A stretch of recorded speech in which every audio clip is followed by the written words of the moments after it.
আজকে আমাদের জাতীয় নিরাপত্তা উপদেষ্টা ডক্টর খলিলুর রহমানের যে প্রেস ব্রিফিংটা, সেটা নিশ্চয়ই আপনারা দেখেছেন, আমিও দেখেছি। আপনাদের কাছে কি মনে হয়নি যে ওনার কণ্ঠ কিছুটা নরম?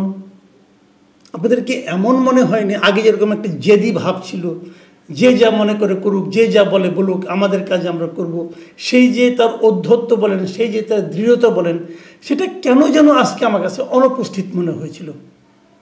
এবং তার কথাতেও তার যে সারবত্তা, মূল কথার যে মূল বক্তব্য, সেখানেও যেন এক ধরনের নমনীয়তা আমি লক্ষ্য করেছি।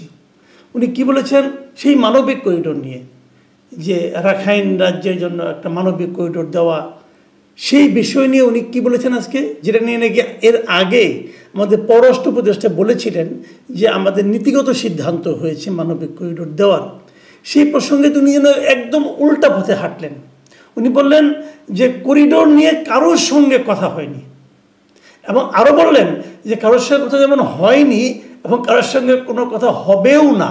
মাথায় রাখবেন কিন্তু, এবং আমি আপনাদের রিকোয়েস্ট করব এটা আপনারা স্মরণে রাখবেন যে কারোর সঙ্গে কোনো কথা হবে না। এটা ডিক্লেয়ার করেছেন আমাদের নিরাপত্তা উপদেষ্টা মিস্টার ডক্টর খলিলুর রহমান। কখনো হবে না, কিন্তু কালকেও হবে না, 1 বছর পরে হবে না, ওনারা থাকাকালীন হবে না। কেন? এটা কিন্তু একটু ব্যাগ্যের মনে হচ্ছে না? আমার কাছে মনে হচ্ছে। এখন এই ব্যাগ্যের পেছনে কী কারণ, সে আলোচনাটা আমি করছি।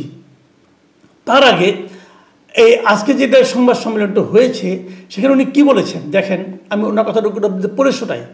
মানবিক চ্যানেল আমরা দেব কি দেব না, এটা আমাদের সার্বভৌম সিদ্ধান্ত।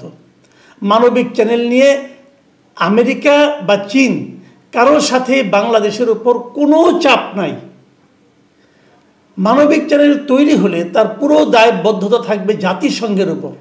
বাংলাদেশ শুধু বর্ডারে নিরাপত্তা দেবে। খেয়াল করেন, তার মানে আমাদের নিরাপত্তা দেওয়া ছাড়া আর কোনো কাজ নাই। এখানে আমেরিকা নাই, এখানে চীন নাই, এখানে ইন্ডিয়া নাই, কোনো দেশ নাই। কে আছে? কেবল জাতিসংঘ আছে। জাতিসংঘ পাঠাবে, আমরা কেবল নিরাপত্তা দেব, আর আমাদের মাটিটুকু দেব ব্যবহার করতে। প্রশ্ন হচ্ছে জাতিসংঘ আমাদের উপরে পাঠাবে কেন? এই প্রশ্নের কোনো জবাব নাই। এবং উনি আবার বলছেন যে উনি আবার আমাদেরকে একটু করিডোর কাকে বলে এটা বোঝানোর চেষ্টা করছেন, যে করিডোর হলো সেটা যেখানে নাকি মানুষকে সরিয়ে নেওয়ার কাজ হয়। এখানে তো মানুষ সরিয়ে নেওয়া হবে না ভাই, মানুষ সরিয়ে নেওয়ার কথা বলা হচ্ছে না। বলা হচ্ছে এখান দিয়ে অস্ত্র যাবে কিটা। মায়ানমারের সঙ্গে রাখাইনের মানে আরাকান আর্মিদের, বিদ্রোহী আরাকান আর্মিদের দীর্ঘদিন ধরে গৃহযুদ্ধ হচ্ছে। সেই গৃহযুদ্ধে আমরা জড়িয়ে যাব কিনা, এটা হলো বেসিক পয়েন্ট।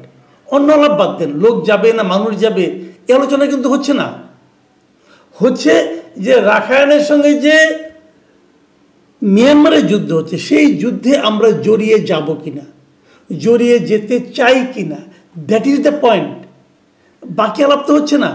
এখন ওখানে যদি বড় বড় ট্রাক যায়, ট্রাক ভর্তি জিনিসপত্র যায়, সেই জিনিসপত্রের আড়ালে কোনো ধরনের অস্ত্রশস্ত্র যাবে কিনা, সেই সন্দেহ যদি মিয়ানমার করে, এবং যদি মিয়ানমার মনে করে যে বাংলাদেশের মাধ্যমে অস্ত্র সহযোগিতা যাচ্ছে আরাকান আর্মির কাছে, তাহলে মিয়ানমারের সঙ্গে আমাদের সম্পর্ক খারাপ হবে।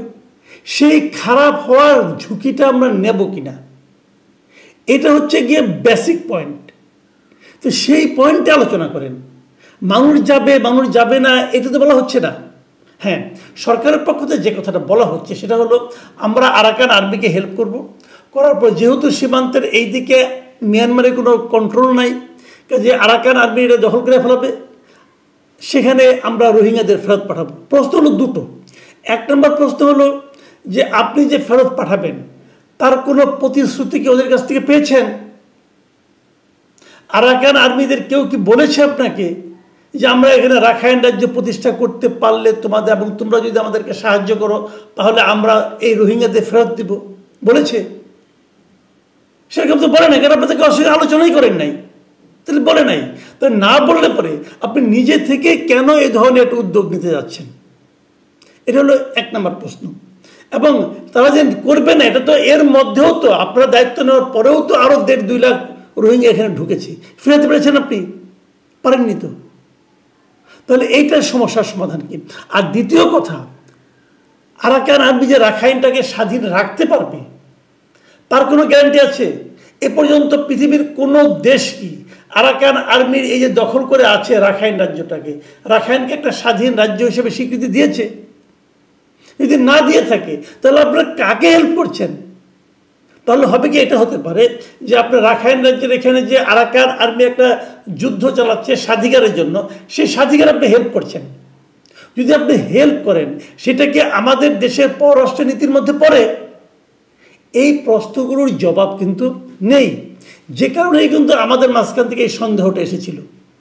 বলা হচ্ছিল অনেকদিন আগে থেকে, বলা হচ্ছিল এখানে একটা রাখাইন রাজ্য আমাদের, এখানে জায়গায় স্বাধীন রাজ্য হয় সেটা যে আমাদের এলাকার কিছু লোক জায়গাকে দখল করে নিয়ে নেবে না, অথবা তারা যে এটা দাবি করবে না, তারই বা গ্যারান্টি কোথায়? কারণ আপনি তো প্রচুর প্রায় 10 বা 12-13 লাখ রোহিঙ্গাকে এখানে বসিয়ে রেখেছেন। পরে এরা যদি বলে যে আমরা তাহলে রাখাইনের অংশ, বলে এরা যদি দখল না ছাড়ে আপনি কী করবেন? যে আমাদের শেষ পর্যন্ত দেখা যায় আমাদের সার্বভৌমত্ব নষ্ট হয়ে গেছে, আমাদের ম্যাপটাই দ্বিখণ্ডিত হয়ে যাচ্ছে।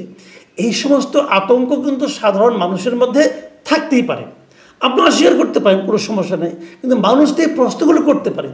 এই প্রশ্নগুলোই উঠেছে। তো সেই প্রশ্নের জবাব আপনি এবার দিয়ে যেটা বললেন, এটা হলো ব্যাগ গিয়ে গেছে। আগের বার ছিল অধ্যত্ত, আগের বার ভাবখানা এরকম ছিল আপনি দিবেন। তো একটু ধাক্কা খেয়েছেন। এখন প্রশ্নটা হচ্ছে ধাক্কাটা কে দিল? আলোচনাটা কিন্তু উঠছে, ধাক্কাটা কে দিল? কার ধাক্কা খেয়ে, কার ধমক খেয়ে উনি ব্যাক গিয়ার দিলেন? এই আলোচনাটার সঙ্গে নানা ধরনের জল্পনা কল্পনা, নানা ধরনের কথাবার্তা আমরা কিন্তু শুনছি। আমরা শুনেছি গতকালকে প্রধান উপদেষ্টার সঙ্গে খলিলুর রহমান সাহেবের সঙ্গে 3 বাহিনী প্রধান দেখা করেছেন। কী আলাপ হয়েছে আমরা জানি না।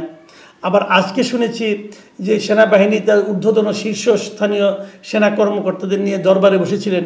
সেখানেও কী আলোচনা হয়েছে আমরা তো আর মিডিয়া থেকে সব জানতে পারি না।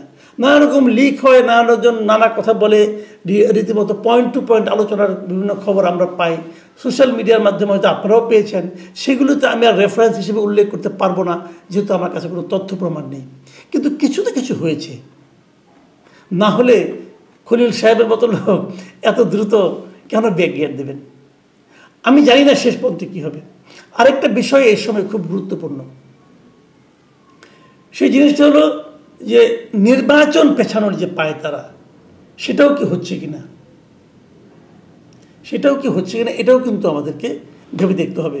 কারণ আমরা সবসময় বলে আসছি আমরা একটা গণতান্ত্রিক শাসন চাই, এবং আমি যতটুকু শুনেছি এই নির্বাচন কবে নাগাদ হওয়া উচিত, নির্বাচন পেছানো উচিত কি না উচিত, এগুলো নিয়েও নাকি আজকের এই যে আর্মির যে আলোচনা হয়েছে দরবারে, সেখানে নাকি এই বিষয়গুলো এসেছিল, এবং এই বিষয়গুলো গতকালকে মিটিংয়ে এসেছিল, এরকমও শুনেছি আমরা। তো সেগুলি সত্য মিথ্যা যেহেতু জানি না, কাজে কোনো দৃঢ়ভাবে বলতে পারি না। তবে আমি মনে করি এখনও সরকারের মাঝখান থেকে, অথবা সরকারের যারা নাকি অনুগত, অথবা সরকারের গভর্নমেন্ট স্পন্সর্ড যে পলিটিক্যাল পার্টি এনসিপি, তাদের মধ্যে কিন্তু সে ধরনের একটা প্রবণতা আমরা লক্ষ্য করছি। আজকে এনসিপির পক্ষ থেকে নির্বাচন কমিশনকে ঘেরাও করা হয়েছে, এবং তারা দাবি জানানো হয়েছে 2টা দাবি। একটা হলো স্থানীয় সরকার নির্বাচন তারা আগে চায়, আরেকটা হলো এই নির্বাচন কমিশনের অপসারণ চায়। এই দুটো যদি চায় তাহলে আবার নতুন করে নির্বাচন কমিশন গঠন, লম্বা সময় লাগবে। সেই লম্বা সময় নতুন কমিশন গঠন করার পর তারপরে আবার কী হবে তফসিল ঘোষণা, এগুলো অনেক, কিন্তু আলটিমেটলি কিন্তু মূল লক্ষ্যটা হলো নির্বাচনটাকে পিছিয়ে দেওয়া। যদি সে ধরনের কিছু হয় আমি মনে করি ঠিক হবে না। এবং আমি এটাও মনে করি নির্বাচন ডিসেম্বরের মধ্যে হওয়া উচিত। এবং আমি যতটুকু শুনেছি এ ধরনের দাবি নাকি বিভিন্ন অংশ থেকে উঠছে, এবং জোরালোভাবে উঠছে। এবার প্রিয় দর্শক, আমরা বরং অপেক্ষা করি, দেখা যাক।